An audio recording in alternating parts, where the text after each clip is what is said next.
الحمدللہ رب العالمین والصلاة والسلام علی حبیبہ محمد وآلہ وصحبہ اجمعین۔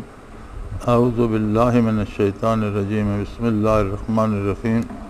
قل انبئکم بخیر من ذالکم للذین اتقوا عند ربہم جنات تجری من تحتہا الانہار خالدین فیہا وازواج مطہرۃ ورضوان من اللہ واللہ بصیر بالعباد۔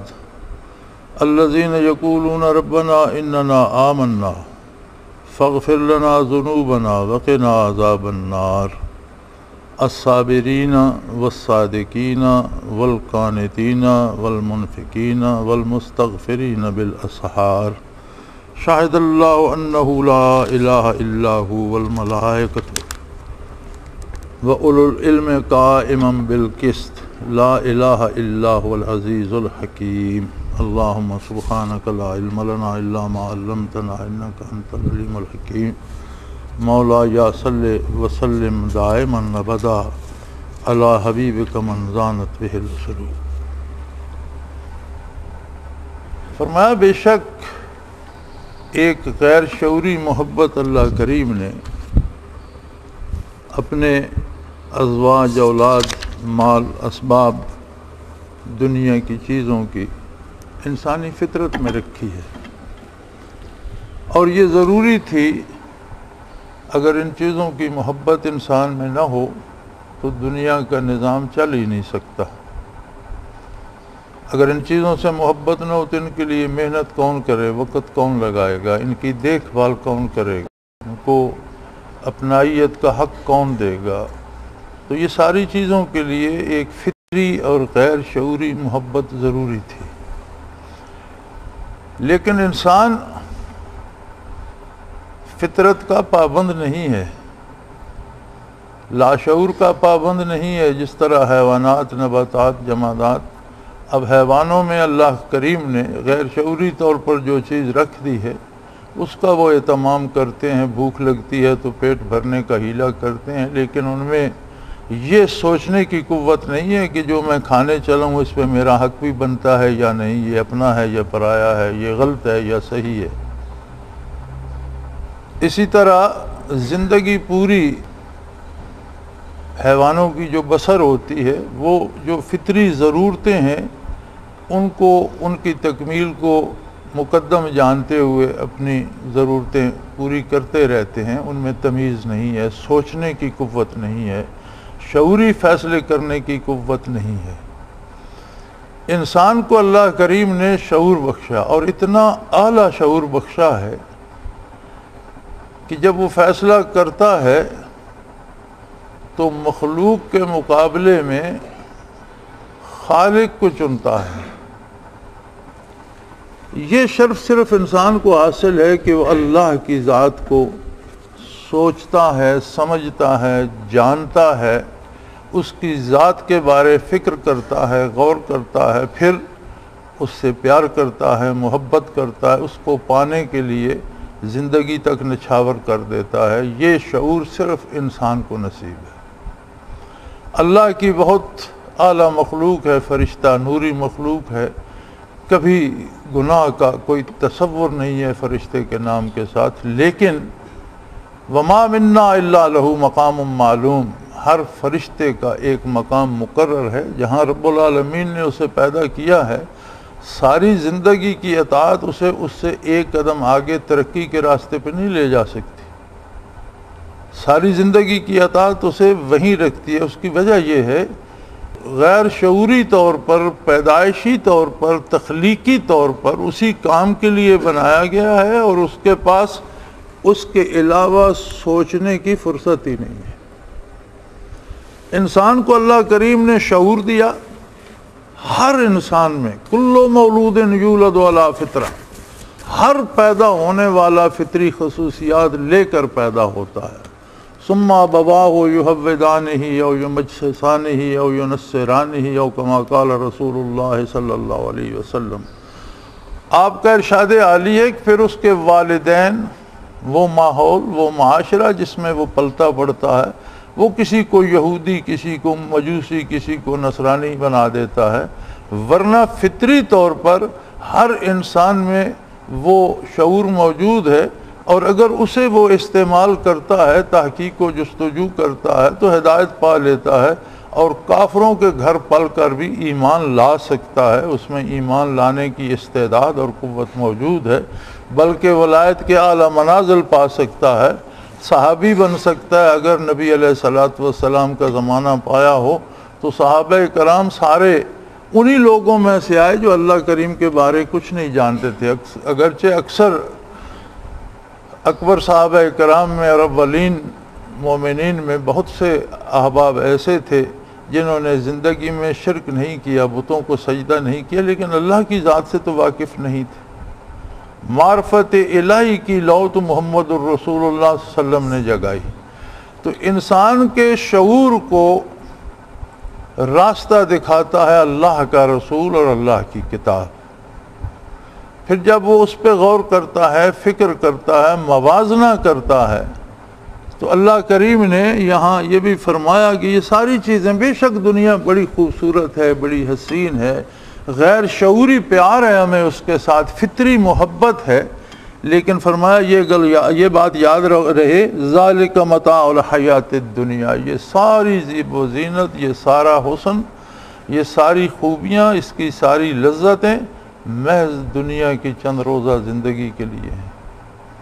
یہ سب کچھ ختم ہو جانے والا ہے، دنیا بھی، اس کی چیزیں بھی اور اس کی لذتیں بھی، یہ سب وقتی اور عارضی ہے، لیکن اللہ کے پاس جو ہے واللہ عندہ حسن المآب، جو اللہ کے پاس ہیں، جو نعمتیں معرفت الہی سے نصیب ہوں گی، جو اطاعت الہی سے نصیب ہوں گی، وہ کبھی ختم نہیں ہوں گی اور کبھی ان میں زوال نہیں آئے گا، وہ کبھی پرانی نہیں ہوں گی۔ دنیا کی ایک چیز کو تو ایک سال استعمال کرو تو پھٹ جاتی ہے، پرانی ہو جاتی ہے، لباس فرسودہ ہو جاتا ہے، جوتے ٹوٹ جاتے ہیں، گاڑیاں پرانی ہو جاتی ہیں، مکان گرنے لگ جاتے ہیں، لیکن جو نعمتیں اللہ نے دار آخرت میں رکھی ہیں، ان میں گزرتا ہوا وقت فرسودگی نہیں لاتا، بلکہ ان میں شیرینی اور لذت بڑھتی جاتی ہے، ان کا حسن ماند نہیں پڑتا، بلکہ وہ ہمیشہ کے لیے ہیں، اور ہر آنے والا لمحہ ان کے حسن میں اضافہ کرتا ہے۔ فرما دیجئے میرے حبیب، ان لوگوں کو خبر کر دیجئے کہ کیا میں تمہیں دنیا و ما فیہا سے بہت بہترین چیز کی خبر نہ دوں؟ تمہیں ایسی نعمتوں کی خبر دوں جو نہ کوئی ڈاکو تم سے چھین سکے گا، نہ کوئی ظالم تم سے چھین سکے گا، نہ کوئی انہیں آگ لگا کر جلا سکے گا، نہ کوئی انہیں برباد کر سکے گا، نہ ان پر فرسودگی طاری ہوگی، نہ وہ پرانی ہو کر بیکار ہوں گی، بلکہ ہمیشہ ان کے حسن میں، ان کی لذت میں اضافہ ہوتا چلے جائے گا۔ وہ نعمتیں کیسی ہیں، کن لوگوں کے لیے ہیں؟ فرمایا للذین اتقوا عند ربہم جنات تجری من تحتہا الانہار خالدین فیہا وازواج مطہرۃ ورضوان من اللہ واللہ بصیر بالعباد۔ وہ لوگ جو اپنے شعور کو استعمال میں لاتے ہیں، یہ تو ہے نا غیر شعوری محبت جو فطری طور پر عطا کر دی گئی، تو بحیثیت انسان جو انہیں عقل و شعور دیا گیا ہے، جب اس کو کام میں لاتے ہیں، چیزوں کا تجزیہ کرتے ہیں، پھر ایک طرف ان چیزوں کی لذتیں پکار رہی ہوتی ہیں، دوسری طرف اللہ کے رسول کی دعوت ہوتی ہے، اللہ کی دعوت ہوتی ہے، اللہ کی کتاب ہوتی ہے، تو وہ جب موازنہ کرتے ہیں تو کیا اللہ کے بندے دنیا میں کھانا پینا چھوڑ دیتے ہیں؟ ان کے بیوی بچے نہیں ہوتے، ان کا گھر بار نہیں ہوتا، ان کے مکانات نہیں ہوتے، سب کچھ ہوتا ہے۔ دنیا کی ساری نعمتوں سے وہ بھی مستفید ہوتے ہیں اور ہونا چاہیے، لیکن فرق یہ ہوتا ہے کہ وہ جائز ذرائع سے حاصل کرتے ہیں اور اپنے حصے کی نعمتیں استعمال کرتے ہیں دوسروں سے چھین کرنے، اور اللہ کی اطاعت کے اندر رہ کر دنیا کمانا بھی دین ہے اور عبادت ہے۔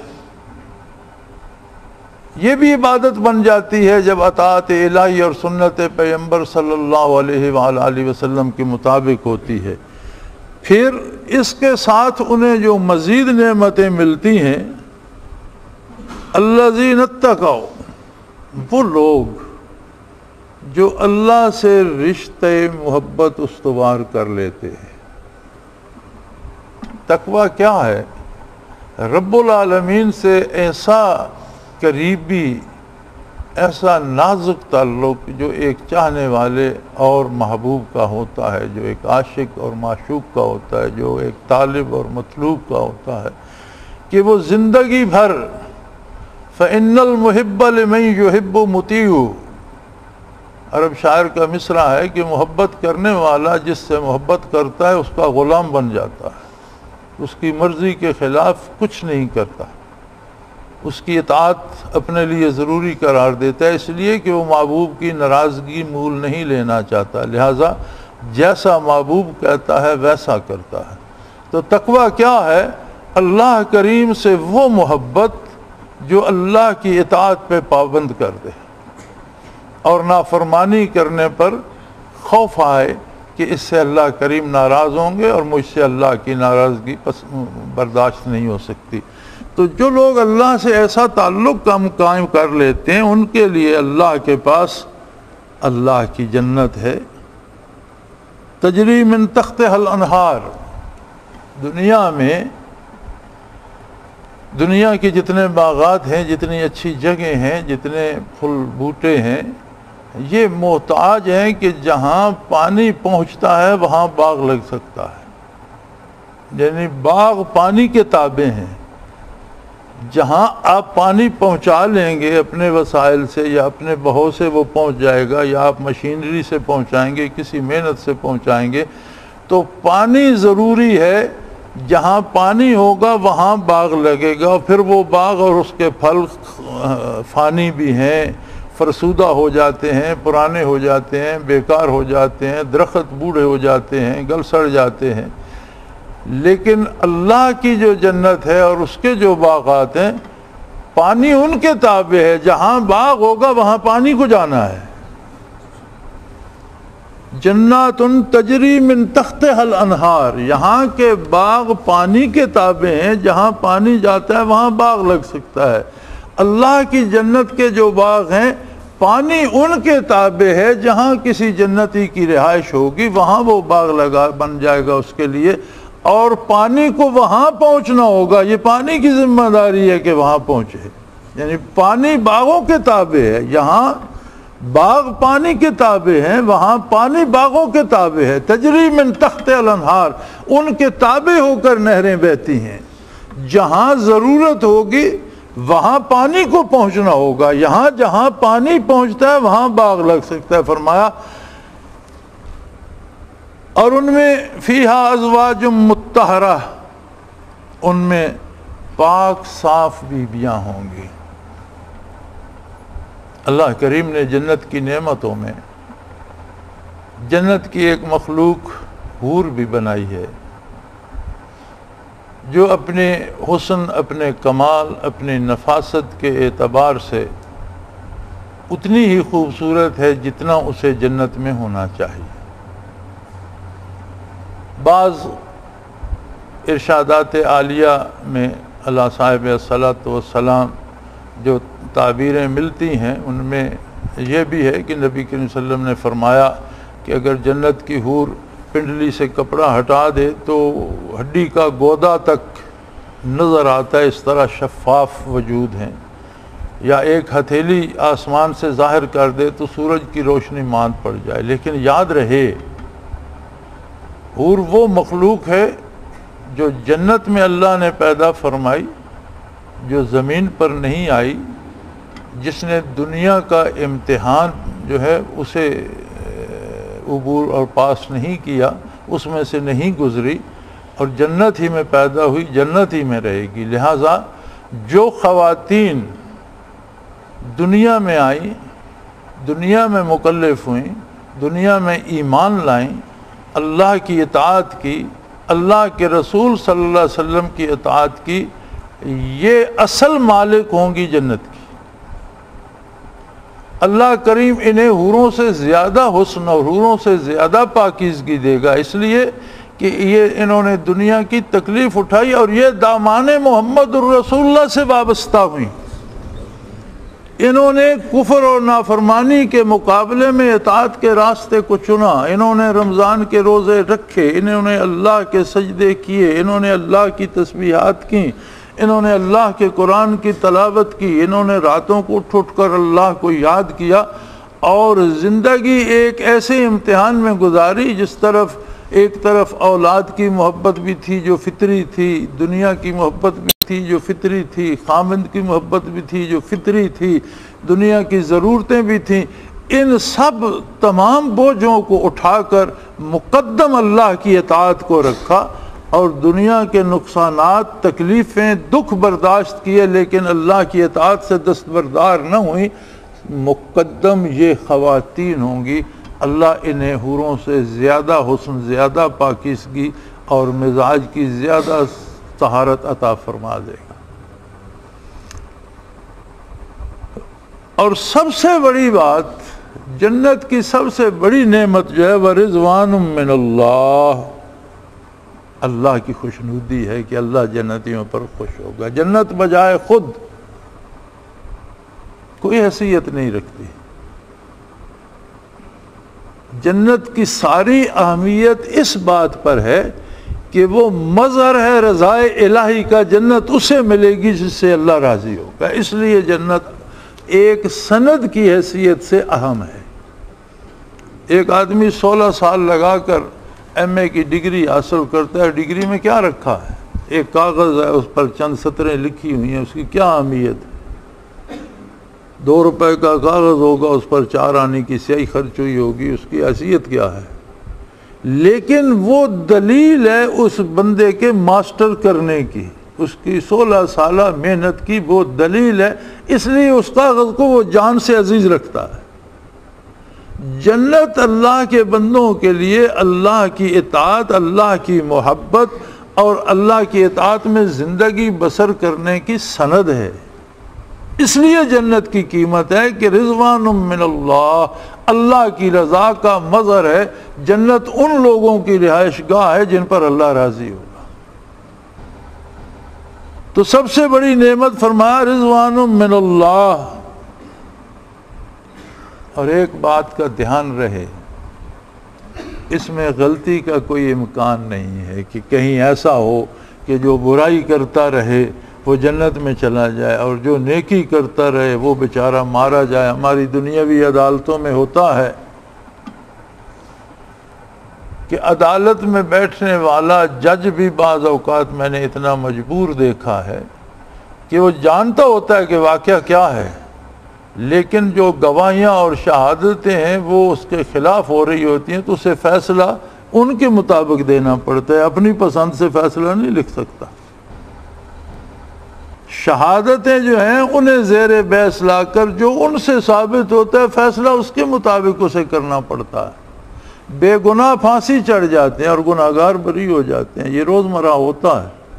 فرمایا اس غلط فہمی میں نہ رہنا کہ پتہ نہیں کوئی فرشتہ کیا لکھ دے گا، اعمال لکھنے والے کرامن کاتبین کیا کر دیں گے، امتحان لینے والے کون سا نمبر غلط لگا دیں گے۔ فرمایا بات ایسی نہیں ہے، واللہ بصیر بالعباد، یہ تو اس کی قدرت ہے۔ جس طرح دنیا میں اسباب و وسائل بنا دیے، وہاں بھی اس نے اس طرح کے کام بنا دیے، ورنہ وہ ذاتی طور پر اپنے ہر بندے کو خود ملاحظہ فرما رہا ہے، غلطی لگنے کا کوئی امکان نہیں ہے۔ ذرا سی نیکی کسی کی ضائع نہیں ہوگی اور ذرا سی غلطی بھی اللہ سے پوشیدہ نہیں ہے۔ واللہ بصیر بالعباد، وہ ذاتی طور پر ہر چیز کا مشاہدہ فرما رہا ہے، وہ جانتا ہے ان لوگوں کو۔ الذین یقولون ربنا اننا آمنا فاغفر لنا ذنوبنا وقنا عذاب النار، وہ ان لوگوں کو خوب اچھی طرح جانتا ہے جو کہتے ہیں ہمارے رب، ہم ایمان لائے، ہم نے ہر وہ بات تسلیم کی جو تیرے رسول صلی اللہ علیہ وسلم تسلیم کرنے کا حکم دیتے ہیں، ہم نے تیری ذات، تیری صفات کو مانا، تیرے نبی، تیری کتاب کو مانا، ضروریات دین کو مانا، ہم سے بہت غلطیاں ہوئیں، لیکن ہم تیری بخشش کے خواہش مند ہیں۔ فاغفر لنا ذنوبنا، ہماری غلطیاں، کوتاہیاں، کمیاں، گناہ معاف فرما دے۔ وقنا عذاب النار، اور ہمیں دوزخ کے عذاب سے محفوظ رکھ، کیونکہ دوزخ تیری ناراضگی کا مظہر ہے، تیرے غضب کا مظہر ہے۔ الصابرین، وہ لوگ کیسے ہوتے ہیں جو ایمان لے آئے، جو اللہ سے مغفرت چاہتے ہیں۔ آگے اس کی تشریح کر دی کہ یہ بات میں زبانی کہنے کی نہیں ہے۔ ایک سال اجتماع ہو رہا تھا، حضرت رحمۃ اللہ علیہ بھی تشریف لائے ہوئے تھے، اور بارشیں ہوئیں اور بڑی بے پناہ بارشیں ہوئیں، اور مکان گرنا شروع ہو گئے، اور جو گرے نہیں ٹپکے تو خیر سارے، اور ہمیں سر چھپانے کی جگہ نہیں ملتی تھی۔ تو میں نے دیکھا کہ لوگ گلی گلی گزر رہے تھے، جہاں ہر بندہ توبہ توبہ کر رہا تھا، لیکن نماز پڑھنے مسجد میں داخل نہیں ہوتے تھے، یعنی زبانی توبہ توبہ ہو رہی ہوتی ہے، اور عملاً جو کچھ کر رہے ہوتے ہیں گناہ سے باز نہیں آتے، نیکی کی طرف نہیں آتے، اللہ کی بارگاہ میں حاضری نہیں دیتے، زبانی توبہ توبہ کہتے رہتے ہیں۔ فرمایا ایسی بات نہیں ہے۔ جن لوگوں کو اللہ سے تعلق نصیب ہوتا ہے، اور جو اللہ کی مغفرت کے طلبگار ہوتے ہیں، اور جو بخشش کی امید رکھتے ہیں، وہ لوگ ایسے ہوتے ہیں الصابرین۔ صبر ہوتا ہے جس طرح گھوڑے کو لگام کھینچ کر روک لیا جائے، اور اس کا حقیقی مفہوم ہے کہ اللہ کی نافرمانی سے اپنے آپ کو روک لینا، یہ صبر کہلاتا ہے۔ وہ لوگ جن کے سامنے مواقع گناہ کے بھی آتے ہیں، جن کے سامنے ناجائز پیسہ ملنے کے مواقع آتے ہیں، جن کو بہت سی رشوتیں پیش ہوتی ہیں، وہ جو دنیا کی لذتوں سے وافر حظ اٹھا سکتے ہیں اللہ کی نافرمانی کر کے، لیکن اپنے آپ کو روک لیتے ہیں اللہ کی اطاعت پر۔ اور جو صبر عطا کرتا ہے، جو صبر کرتا ہے، جو صبر اختیار کرتا ہے، والصادقین، اللہ اسے صدق عطا کرے، وہ راست باز ہو جاتا ہے۔ بنیاد صبر ہے گناہ سے رک جانا، اپنے آپ کو اللہ کی نافرمانی سے روک لینا۔ فرمایا جب بندہ گناہ سے رک جاتا ہے، اللہ اسے راست باز بنا دیتا ہے، اللہ اسے صادق اور کھرا اور سچا بنا دیتا ہے، صادقین میں، کھرے لوگوں میں اس کا شمار ہوتا ہے۔ والقانتین، اور مزے کی بات یہ ہے کہ جو نافرمانی کرتا ہے، مار دھاڑ کرتا ہے، حرام کھاتا ہے، رشوت لیتا ہے، وہ بے قرار و بے چین ہی رہتا ہے، اس کی ضرورتیں پوری نہیں ہوتی۔ جتنی دولت آتی جاتی ہے، اتنی ضرورتیں بڑھتی جاتی ہیں، اتنی ہوس بڑھتی جاتی ہے، بے چینی اس کا مقدر بن جاتی ہے۔ وہ کبھی مطمئن ہو کر نہیں بیٹھتا کہ اب کافی ہو گیا، اب بس، کہ اس کا وہ وقت نہیں آتا اس پہ۔ لیکن جو صبر کرتا ہے، اللہ اسے راست بازی عطا کرتا ہے، اور پھر اسے فروتنی عطا کر دیتا ہے کہ جو کچھ اس کے پاس ہے اس پہ اس کا دل خوش رہتا ہے، وہ روکھی سوکھی کھا کر پرسکون رہتا ہے، مزے میں رہتا ہے، مزے میں جیتا ہے، اسے قناعت عطا کر دیتا ہے، فروتنی عطا کر دیتا ہے۔ والمنفقین، بلکہ وہ اپنے اس حلال سے اللہ کی راہ میں خرچ بھی کرتا ہے۔ مار دھاڑ کرنے والا لوٹ مار کر کے کروڑوں کما کے، ہم نے دیکھا ہے کہ لاکھوں میں تنخواہ لینے والے، چند سو روپے تنخواہ لینے والے مالی کی تنخواہ بھی کھا جاتے ہیں۔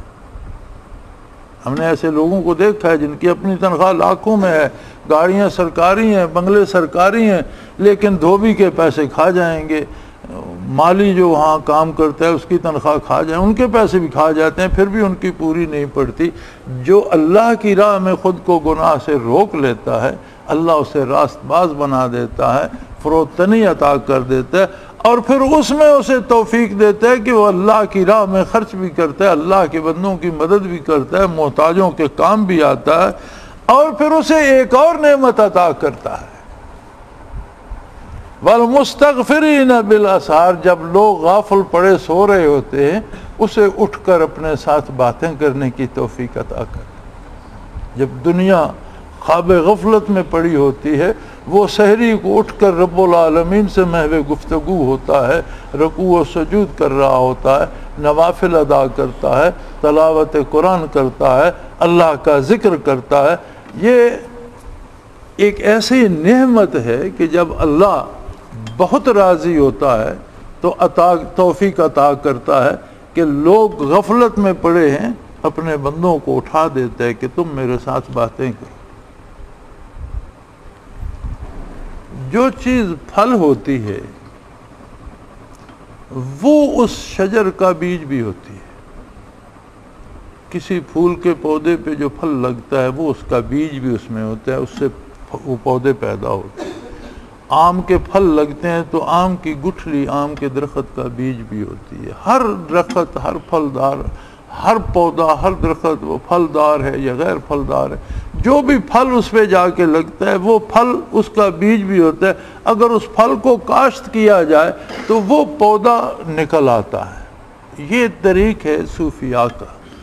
یہ راتوں کو اٹھ کر اللہ سے باتیں کرنا، سحری کو اٹھ کر اللہ کی عبادت کرنا اور ذکر اذکار کرنا اور اللہ کی یاد اور اللہ سے باتیں، چونکہ پھل ہے اس ساری چیز کا، تو صوفیاء نے اس پھل کو پھر سے کاشت کیا، لوگوں کو ذکر الہی پہ لگایا، لوگوں کو اٹھ کر تہجد پڑھنے کی تلقین کی، لوگوں کو سونے سے پہلے ذکر کی تلقین کی، ذکر کرتے سو جاؤ، اٹھ کے پھر سحری کو، کہ یہ پودا اگے، پھر تمہیں صبر کی توفیق ہو جائے، تم گناہ سے رک جاؤ، پھر اس پر تمہیں جو پودا بڑھتا جائے راست باز ہو جاؤ گے، جو پودا بڑھے گا تمہیں قناعت آئے گی، اللہ کی راہ میں خرچ کرنے والے بن جاؤ گے، اور جب اس پہ پھل آئے گا تو تم بہت زیادہ ذکر کرنے والے، بہت زیادہ اللہ کی یاد میں جاگنے والے بن جاؤ گے۔ شاہد اللہ انہ لا الہ الا ہو، بہت خوبصورت بات کی اللہ۔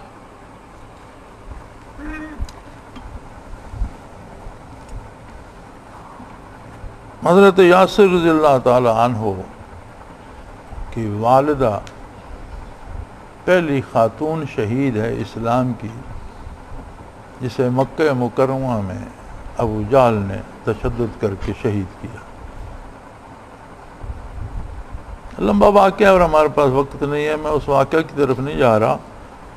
میں یہ بات بتانا چاہتا ہوں کہ سارے تشدد کے بعد ابو جہل کو اس بات پہ بہت غصہ آیا کہ ایک تو یہ نسل در نسل غلام ہیں، پھر غلاموں میں بھی یہ ایک عورت ہے اور بوڑھی عمر رسیدہ ہے، اور میرے اتنے عظیم قریشی سردار ہونے کے باوجود یہ بڑھیا بھی میری بات نہیں مان رہی۔ تو اس نے کہا کہ تم وہ ان کے سینے پر خنجر لے کر سوار ہوگا، اس نے کہا میں تمہیں مار دوں گا، یا کم از کم تم دل سے نہ کہو، میرا بھرم رکھنے کے لیے زبان سے تو کہہ دو کہ میں اللہ کی توحید کا انکار کرتی ہوں۔ تو انہوں نے کہا میرے انکار سے کیا، وہ ہے ہی ایک، اب میں انکار کروں یا نہ کروں تو کیا ہوگا؟ جب وہ ہے ہی ایک تو میں کیسے انکار کر دوں، اور تو کیسی بے وقوفوں جیسی باتیں کر رہا ہے، تیری ضد سے اللہ دو ہو جائیں گے، وہ ہے ہی ایک۔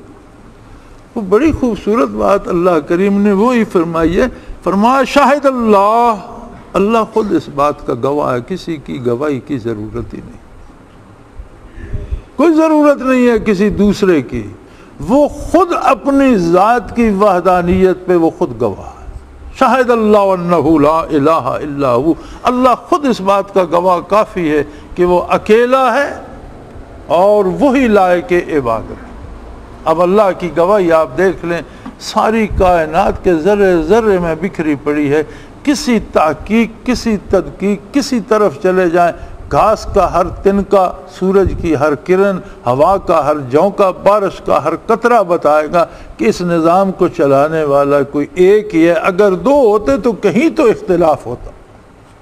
اتنا مربوط نظام ہے کہ لمحوں کے کروڑویں حصے تک اس طرح سے مربوط ہے کہ کہیں ذرا سا نقص نہیں آتا، اگر کہیں کمی بیشی آتی دنیا تباہ ہو چکی۔ زمین اور سورج کے فاصلے میں اگر 1 انچ کے کروڑواں حصہ بھی روزانہ فرق پڑتا تو اب تک تباہ ہو چکی ہوتی، یا سورج سے اتنی دور نکل گئی ہوتی کہ ٹھٹر کر لوگ مر جاتے، یا اتنی قریب چلی گئی ہوتی کہ جل کے مر جاتے۔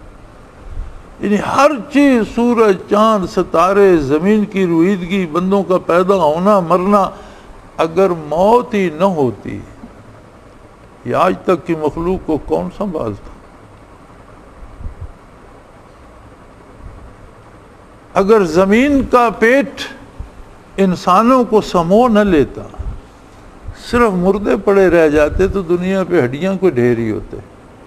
کہ کوئی بھی آئے، کوئی ایک چیز لے لیں تو پتہ چلتا ہے کہ سارے نظام کو چلانے والی طاقت ایک ہی ہے، جس کے حکم سے کسی شے کو انحراف نہیں، اور وہ پورے نظم و ضبط سے اسے چلا رہا ہے۔ فرمایا اللہ خود اس بات پہ گواہ کافی ہے کہ وہ ایک ہے، وہی عبادت کے لائق ہے۔ پھر اس کے فرشتے جو مقدس اور نوری مخلوق ہے وہ گواہ ہیں، اور روئے زمین پر اللہ نے جنہیں بھی علم دیا ہے اور جو انصاف پر قائم ہے، اہل علم بھی جانتے ہیں کہ معبود برحق ہے اور اکیلا ہے، لا الہ الا ہو، اس کے بغیر کوئی عبادت کا مستحق نہیں ہے، یعنی غیر مشروط اطاعت کی اور کسی کی نہیں کی جائے گی سوائے اللہ کے۔ عبادت کیا ہے؟ غیر مشروط اطاعت، اور یہ اللہ کا حکم توڑ کر دوسرے کا اگر مانا گیا تو اس کا مطلب ہے اللہ کے مقابلے میں اس کی عبادت کی گئی۔ سو غیر مشروط اطاعت صرف اللہ کی ہوگی جو غالب ہے اور حکمت والا ہے۔